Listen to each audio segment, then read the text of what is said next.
اعوذ باللہ من الشیطان الرجیم بسم اللہ الرحمن الرحیم۔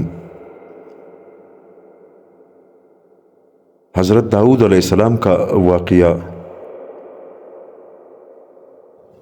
قرآن مجید میں آپ کا ذکر مندرجہ ذیل مقامات پر آیا ہے۔ سورہ بقرہ، سورہ نساء، سورہ انعام، سورہ الاسراء، سورہ انبیاء، سورہ نمل، سورہ سبا، سورہ صاد۔ گزشتہ واقعے میں آپ کا مختصر ذکر آ چکا ہے اور یہ واضح ہو چکا ہے کہ قتل جالوت میں بے پناہ شجاعت کے اظہار نے بنی اسرائیل کے قلوب پر آپ کی محبت و عظمت کا سکہ بٹھا دیا تھا۔ چنانچہ آپ آگے چل کر خدا کے رسول اور پیغمبر بنے اور بنی اسرائیل کے رشد و ہدایت کے لیے رسول اور ان کی اجتماعی زندگی کے لیے خلیفہ مقرر ہوئے۔ حضرت داؤد علیہ السلام کا نسب نامہ۔ ابن کثیر نے اپنی تاریخ میں آپ کا نسب نامہ اس طرح بیان کیا ہے: داؤد بن عیشا بن اوبس بن عابر بن سلمون بن نخشون بن عنیازب بن ارم بن حسرون بن فارس بن یہودا بن یعقوب بن اسحاق علیہ السلام بن ابراہیم علیہ السلام۔ تورات کے بیان کے مطابق آپ اپنے تمام بھائیوں میں سب سے چھوٹے تھے۔ محمد اسحاق نے وہب بن منبع رحمۃ اللہ علیہ کے واسطے سے آپ کا حلیہ مبارک اس طرح نقل کیا ہے: پست قد، نیلگو آنکھیں، جسم پر بال بہت کم تھے اور چہرے سے طہارت قلب اور نفاست طبع جھلکتی تھی۔ پچھلے واقعات میں گزر چکا ہے کہ حضرت داؤد علیہ السلام طالوت کی فوج میں شامل تھے اور جالوت کو قتل کرنے کی بنا پر آپ اپنی قوم میں ہر دل عزیز ہوئے اور طالوت کے بعد آپ بادشاہ مقرر ہوئے۔ آپ شجاعت اور فکر و تدبر جیسے اوصاف کے پیش نظر کامل و اکمل انسان تھے۔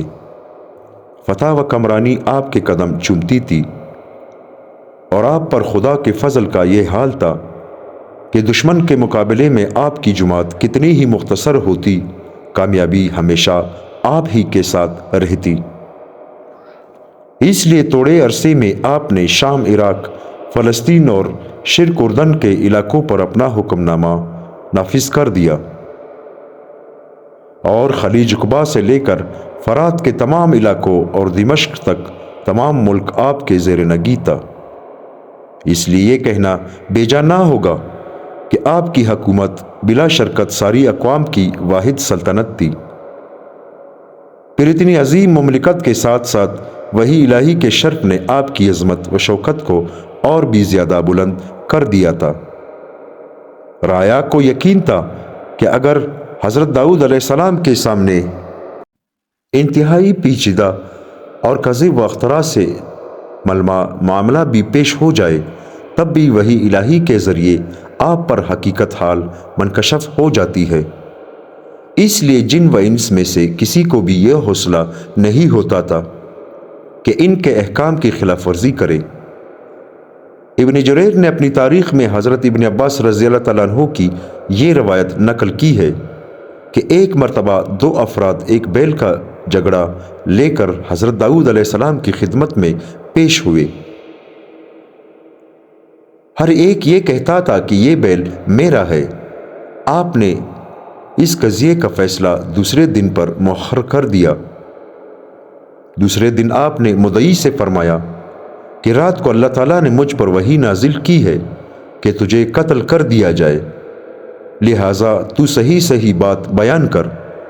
تو اس نے کہا کہ اللہ کے نبی، اس مقدمے میں تو میرا بیان قطعاً سچ ہے، لیکن اس واقعے سے قبل میں نے اس مدعی علیہ کے والد کو دھوکہ دے کر قتل کر دیا تھا۔ اس پر آپ نے اس کے قتل کا حکم صادر فرمایا۔ اس قسم کے واقعات اکثر ہوتے تھے جس کی وجہ سے آپ کے حکم اور عظمت کے سامنے سب پست اور فرمانبردار ہوئے۔ قرآن مجید کی آیات ذیل میں اسی عظمت و مملکت اور محبت، حکمت اور نبوت کا اظہار کیا گیا ہے۔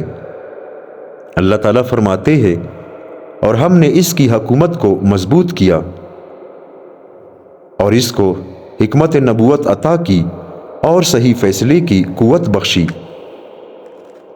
فصل الخطاب کے مختلف تفسیروں میں بعض نے فرمایا ہے کہ اس سے مراد زور بیان اور قوت خطابت، چنانچہ آپ اونچے درجے کے خطیب تھے اور خطبوں میں حمد و صلات کے اماباد آپ ہی نے سب سے پہلے کہنا شروع کیا تھا۔ اور بعض حضرات نے فرمایا ہے کہ اس سے مراد بہترین قوت فیصلہ ہے، یعنی اللہ نے آپ کو جھگڑے چکانے اور تنازعات کے فیصلے کرنے کی قوت عطا فرمائی تھی۔ زبور اور لحن داؤدی۔ اللہ تعالیٰ فرماتے ہیں، وَآتَيْنَا دَاؤُودَ زَبُورًا، اور ہم نے داؤد کو زبور عطا کی۔ اللہ نے آپ کو بنی اسرائیل کی رشد و ہدایت کے لیے زبور عطا کی، چنانچہ آپ نے شریعت موسوی کو اثر نو زندہ کیا، اسرائیلیوں کو راہ ہدایت دکھائی اور نور وحی سے مستفیض ہو کر تشنگاگان معرفت الہی کو سیراب فرمایا۔ زبور خدا کی حمد کے نغموں سے معمور تھی، اور حضرت داؤد علیہ السلام کو اللہ تعالیٰ نے ایسا لہجہ اور سحر انگیز لحن عطا فرمایا تھا کہ آپ جب زبور کی تلاوت فرماتے تو جن و انس حتیٰ کہ وحوش و طیور تک وجد میں آ جاتے۔ اس لیے لحن داؤدی آج تک ضرب المثل ہے۔ مسند عبدالرزاق میں ہے کہ نبی کریم صلی اللہ علیہ وآلہ وسلم جب ابو موسیٰ اشعری رضی اللہ تعالیٰ عنہ کے حسن صوت کو سنتے تو فرماتے کہ ابو موسیٰ کو اللہ تعالیٰ نے لحن داؤدی عطا فرمایا ہے۔ اللہ تعالیٰ نے اس کو اس طرح فرمایا، اور ہم نے داؤد کو اپنی جانب سے برتری عطا کی تھی۔ ہم نے پہاڑوں کو حکم دیا کہ اے پہاڑوں، داؤد کے ساتھ تسبیح میں موافقت پیدا کرو، اور پرندوں کو بھی یہی حکم دیا۔ اس سے مراد وہ صفات ہے جو دوسروں سے زائد آپ کو عطا کی گئی۔ اللہ تعالیٰ نے ہر نبی و پیغمبر کو بعض امتیازی صفات کے عطا کی جو ان کی مخصوص فضیلت سمجھی جاتی تھی۔ آپ کو نبوت و رسالت کے ساتھ ساتھ پوری دنیا کی سلطنت و حکومت بھی عطا فرمائی، اور ایسی خوش آوازی دی کہ جب اللہ کے ذکر اور زبور کی تلاوت میں مشغول ہوتے تھے تو پرندے ہوا میں اڑتے ہوئے سننے کو جمع ہو جاتے تھے۔ اور اللہ نے پہاڑوں کو حکم دیا کہ جب داؤد علیہ السلام اللہ تعالیٰ کا ذکر کرے تو تم بھی وہ کلمات پڑھ کر لوٹاؤ۔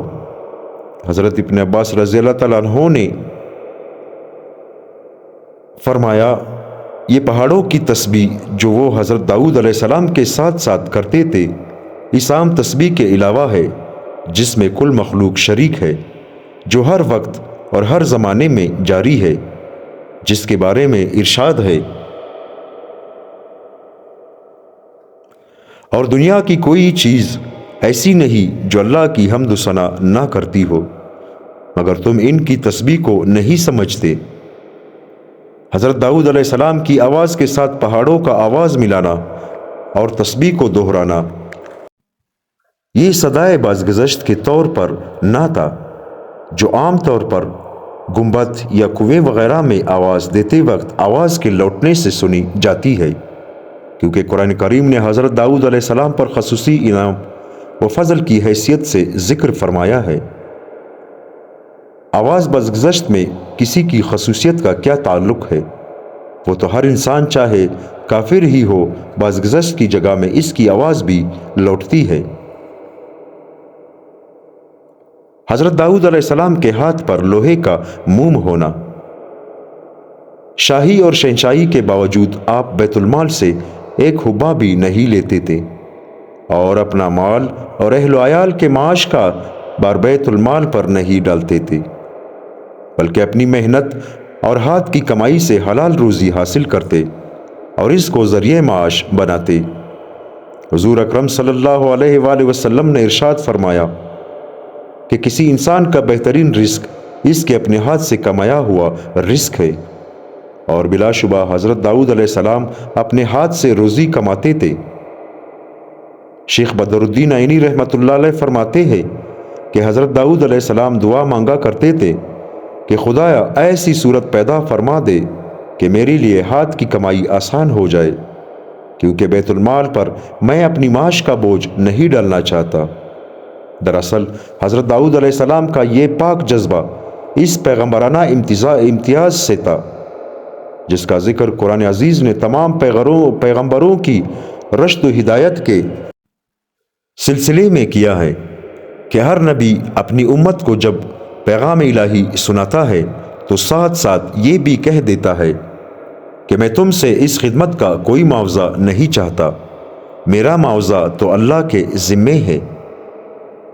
ابن کثیر نے ابن وساکر کی روایت نقل کی ہے کہ حضرت داؤد علیہ السلام بیس بدل کر نکلا کرتے تھے اور لوگوں سے اور باہر سے آنے جانے والوں سے دریافت فرماتے تھے کہ داؤد کیسا آدمی ہے، لیکن ہر شخص کو تعریف کرتا ہوا پاتے، کسی سے کوئی بات اپنی نسبت قابل اصلاح نہ سنتے۔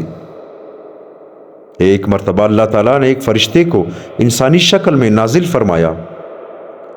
آپ کی اس سے ملاقات ہوئی تو اس سے بھی یہی سوال کیا۔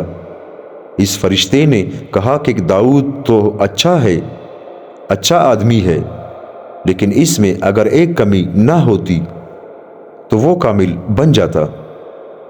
آپ نے بڑی رغبت سے پوچھا کہ وہ کیا ہے، تو اس نے کہا کہ یہ اپنا بوجھ مسلمانوں کے بیت المال پر ڈالے ہوئے ہے، خود بھی اس میں سے لیتا ہے اور اپنے اہل و عیال کو بھی اسی میں سے کھلاتا ہے۔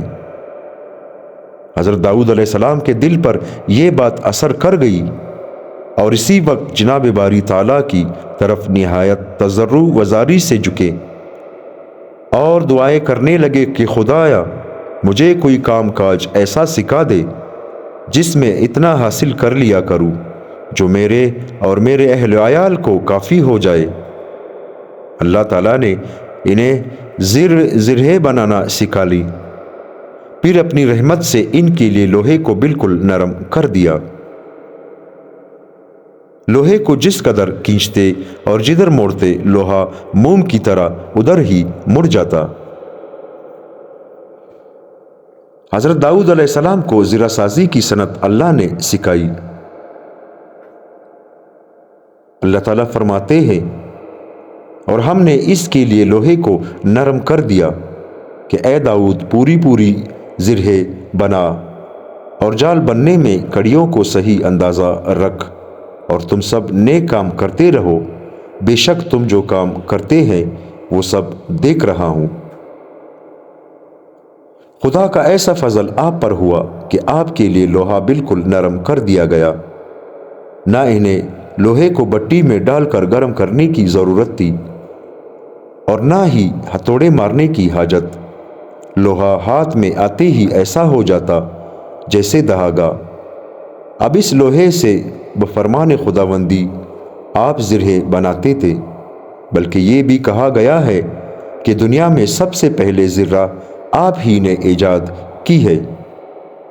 دن میں صرف ایک زرہ بناتے جو 6000 میں بک جاتی، 2000 گھر بار کے خرچ کے لیے رکھ لیتے اور باقی 4000 لوگوں کے کھلانے پلانے میں صرف کر دیتے۔ زرہ بنانے کی ترکیب داؤد علیہ السلام کو اللہ نے سکھائی، جیسا کہ ارشاد ہے اور ہم نے داؤد کو زرہ بنانا سکھایا تاکہ وہ تم کو تمہاری لڑائی میں محفوظ رکھے۔ پرانے زمانے کی لڑائی میں یہ زرہ بڑے بچاؤ کا کام دیتی تھی۔ یہ ایک قسم کا کرتا ہوتا تھا جو لوہے کی تاروں سے بنا جاتا تھا۔ حضرت داؤد علیہ السلام کے ہاتھ میں چونکہ لوہا نرم ہو جاتا تھا، اس لیے آپ بغیر کسی تکلیف کے اور بدون آگ کے یہ کام کیا کرتے تھے۔ صنعت و حرفت کی بڑی فضیلت ہے۔ آیات مذکورہ سے ثابت ہوا ہے کہ اشیاء ضرورت کی ایجاد، صنعت و حرفت ایک ایسی چیز ہے کہ حق تعالیٰ نے خود اس کی تعلیم دینے کا اہتمام فرمایا ہے اور اپنی عظیم الشان پیغمبروں کو سکھایا۔ حضرت داؤد علیہ السلام کو زرہ سازی کی صنعت سکھانا مذکور بالا آیات سے ثابت ہے۔ حضرت نوح علیہ السلام کو کشتی بنانی اسی طرح سکھائی گئی، یعنی ہمارے سامنے کشتی بناؤ۔ اسی طرح دوسرے انبیاء علیہ السلام کو بھی مختلف صنعتیں سکھانا بعض روایات سے ثابت ہے۔ الطب نبوی کے نام سے ایک کتاب امام حدیث حافظ شمس الدین ذہبی رحمۃ اللہ کی طرف نسبت کے ساتھ چھپی ہے۔ اس میں ایک روایت یہ بھی منقول ہے کہ انسانی زندگی کے لیے جتنی اہم اور ضروری صنعتیں ہیں، مثلا مکان بنانا، کپڑا بنانا، درخت بونا اور کھانے کی چیزیں تیار کرنا، نقل و حمل کے لیے پہیوں کی گاڑی بنا کر چلانا وغیرہ، یہ سب ضروری صنعتیں اللہ تعالیٰ نے بذریعہ وحی انبیاء علیہ السلام کو سکھلائی۔ اس سے یہ بھی معلوم ہوا کہ جس صنعت کے ذریعے لوگوں کی ضرورتیں پوری ہو، اس کا سیکھنا اور سکھانا داخل ثواب ہے، بشرط یہ کہ نیت خدمت خلق کی ہو، صرف کمائی ہی مقصد نہ ہو۔ حضور اکرم صلی اللہ علیہ وآلہ وسلم نے ارشاد فرمایا کہ جو صنعت کار اپنی صنعت میں نیک نیت یعنی خدمت خلق کا جذبہ رکھے، اس کی مثال ام موسیٰ کی ہو جاتی ہے کہ انہوں نے اپنے ہی بچے کو دودھ پلایا اور معاوضہ فرعون کی طرف سے مفت میں ملا۔ حضرت داؤد علیہ السلام کے سامنے ایک مقدمہ پیش ہوا جس کا آپ نے فیصلہ کیا، آگے اس کا ذکر ہے۔ اللہ تعالیٰ فرماتے ہیں، اور داؤد اور سلیمان کے اس واقعے کا بھی تذکرہ کیجئے کہ جب وہ دونوں کسی کھیتی کے جھگڑے کا، اس کھیتی میں کچھ لوگوں کی بکریاں رات کے وقت گھس گئی تھی، فیصلہ کرنے لگے، اور ہم نے اس فیصلہ کو جو لوگوں کے متعلق ہوا تھا دیکھ رہے تھے۔ ایلیا نامی ایک باغبان تھا، اس کے باغ میں یوحنا چرواہا تھا۔ بکریاں بے خبری کی وجہ سے گھس آئی اور باغ کو خراب کر گئی۔ یہ مقدمہ حضرت داؤد علیہ السلام کے سامنے پیش ہوا۔ آپ نے باغ والے کے نقصان میں یوحنا کی بکریاں ایلیا کو دلوا دی۔ چونکہ نقصان کی قیمت بکریوں کے قیمت کے برابر تھی، اس لیے بطور ضمان بکریاں ایلیا کو دلوا دی۔ بعض مفسرین نے باغ کے بجائے کھیت کا ذکر کیا ہے۔ عبداللہ بن مسعود رضی اللہ تعالیٰ عنہ فرماتے ہیں کہ یہ کھیتی انگور کی تھی جس سے خوشے لٹک رہے تھے۔ ابن عباس رضی اللہ تعالیٰ عنہ فرماتے ہیں کہ حضرت داؤد علیہ السلام کا یہ فیصلہ سن کر بکریوں والے اپنے بکریاں دے کر صرف کتوں کو ساتھ لے کر واپس جا رہے تھے کہ حضرت سلیمان علیہ السلام سے ان سے پوچھا کہ تمہارا فیصلہ کیا ہوا؟ انہوں نے خبر دی تو آپ نے فرمایا کہ میں اگر اس جگہ ہوتا تو اس طرح فیصلہ کرتا۔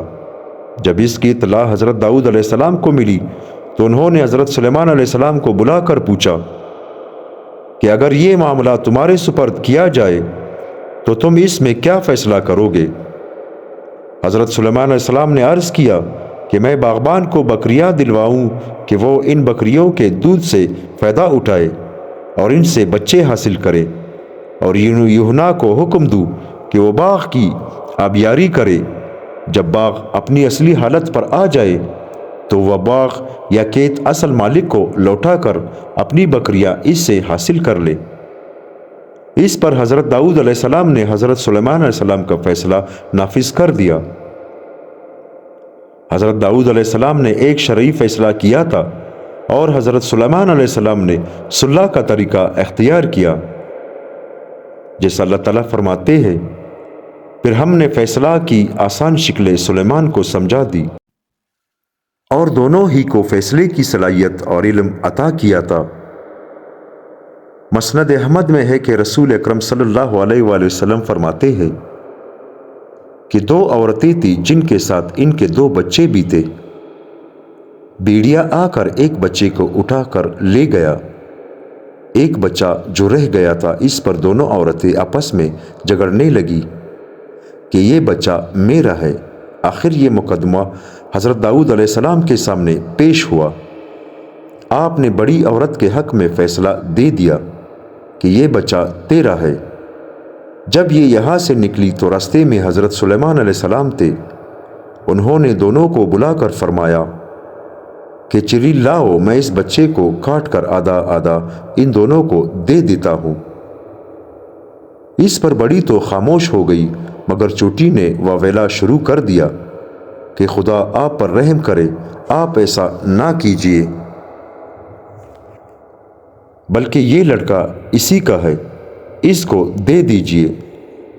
حضرت سلیمان علیہ السلام اس معاملے کو سمجھ گئے اور بچہ چوٹی عورت کو دلا دیا۔ یہ حدیث بخاری اور مسلم میں اسی طرح لکھا ہے۔ ایسا ہی ایک واقعہ ابن کثیر نے ابن عساکر سے نقل کیا ہے کہ ایک خوبصورت عورت سے ایک رئیس نے ملنا چاہا، لیکن عورت نے نہ مانا۔ اسی طرح 3 اور شخصوں نے بھی اس سے برائی کا ارادہ کیا، لیکن وہ باز رہی۔ اس پر وہ رؤسا کڑ گئے اور آپس میں اتفاق کر کے حضرت داؤد علیہ السلام کی عدالت میں جا کر سب نے گواہی دی کہ یہ عورت اپنے کتے سے ایسا کام کراتی ہے۔ چاروں کے متفقہ بیان پر حکم ہوا کہ اسے رجم کیا جائے۔ اسی شام کو حضرت سلیمان علیہ السلام اپنے ہم عمر لڑکوں کے ساتھ بیٹھ کر آپ حاکم بنے، اور 4 لڑکے ان لوگوں کی طرح آپ کے پاس اس مقدمے کو لائے اور عورت کی نسبت یہی کہا۔ آپ نے حکم دے دیا کہ ان چاروں کو الگ الگ کر دو۔ پھر ایک کو اپنے پاس بلایا، اس سے کتے کا رنگ پوچھا تو اس نے کہا کہ سیاہ تھا۔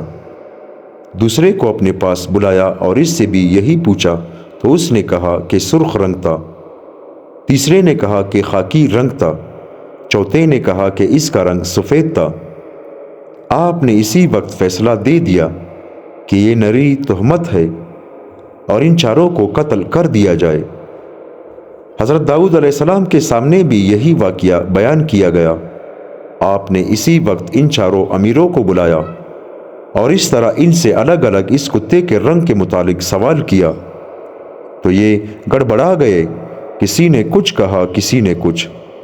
آپ کو ان کا جھوٹ معلوم ہو گیا اور حکم دیا کہ انہیں قتل کر دیا جائے۔ حضرت داؤد علیہ السلام کی آزمائش اور استغفار۔ قرآن مجید نے مندرجہ ذیل آیات میں یہ واقعہ درج فرمایا، اور اے پیغمبر، ان مقدمہ والوں کی خبر بھی آپ کو پہنچی ہے جبکہ وہ عبادت خانے کی دیوار پاند کر داؤد علیہ السلام کے پاس جا پہنچے، اور داؤد ان کو دیکھ کر گھبرا گئے۔ وہ کہنے لگے کہ آپ ڈرے نہیں، ہم ایک جھگڑے کے 2 فریق ہیں، ہم میں سے ایک نے دوسرے پر زیادتی کی ہے، سو آپ ہم میں انصاف کے ساتھ فیصلہ کریں اور بے انصافی نہ کریں اور ہم کو سیدھی راہ بتا دے۔ یہ شخص میرا بھائی ہے، اس کے پاس 99 دمبیاں ہیں اور میرے پاس ایک ہی ہے۔ یہ کہتا ہے کہ وہ ایک دمبی بھی میرے حوالے کر دو، اور گفتگو میں مجھ کو دبا لیتا ہے۔ داؤد نے کہا کہ جو تیری دمبی ہے اپنی دمبیوں کے ساتھ ملانے کی غرض سے مانگتا ہے، وہ واقعی تجھ پر ظلم کرتا ہے، اور بلا شبہ شرکا ایک دوسرے پر زیادتی کیا کرتے ہیں، مگر ہاں وہ لوگ جو ایمان لاتے ہیں اور نیک کاموں کے پابند ہیں وہ زیادتی نہیں کرتے، اور ایسے لوگ بہت ہی کم ہیں۔ اور داؤد سمجھ گیا کہ ہم نے اس کو آزمایا ہے، تو وہ اپنے رب سے معافی طلب کرنے لگا اور سجدے میں گر پڑا۔ ہم نے اس کی وہ بات جس سے وہ توبہ کر رہا تھا معاف کر دی، اور اس کے لیے ہمارے ہاں بڑا قرب ہے اور بڑی اچھی بازگشت ہے۔ ان آیاتوں میں اللہ تعالیٰ نے حضرت داؤد علیہ السلام کا واقعہ ذکر فرمایا ہے۔ قرآن کریم میں یہ واقعہ جس انداز سے بیان کیا گیا ہے، اس سے صرف اتنا معلوم ہوتا ہے کہ اللہ تعالیٰ نے ان کی عبادت گاہ میں